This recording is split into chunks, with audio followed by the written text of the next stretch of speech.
বর্তমান বিশ্বে বাণিজ্যিক জগতে ব্যবসার প্রসার বৃদ্ধির জন্য কোম্পানিগুলো তাদের প্রোডাক্টকে প্রমোট বা সচেতনতা বাড়াতে বেছে নেয় বিখ্যাত সব সেলিব্রিটিদের।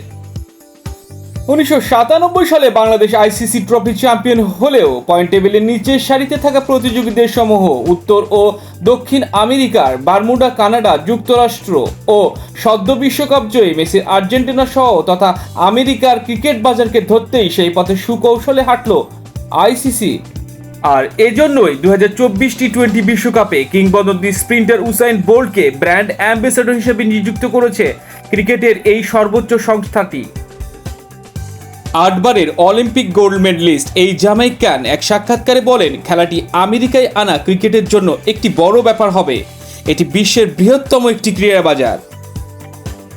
আইসিসি তাদের এক বিবৃতিতে জানায়, ক্রিকেটের প্রতি বিশেষ আবেগ থাকা উসাইন বোল্ট বিশ্বব্যাপী আইকন।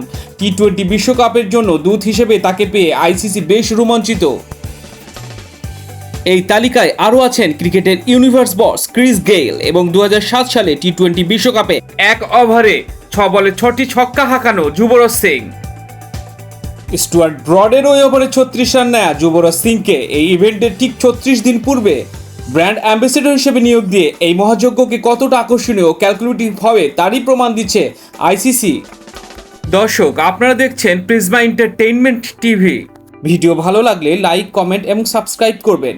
এই অসহনীয় গরম এবং এই বৈরী পরিবেশে আপনিও আপনার পরিবার সুস্থ থাকার জন্য নিরাপদ পানি পান করুন এবং সুস্থ থাকুন। আল্লাহ হাফেজ।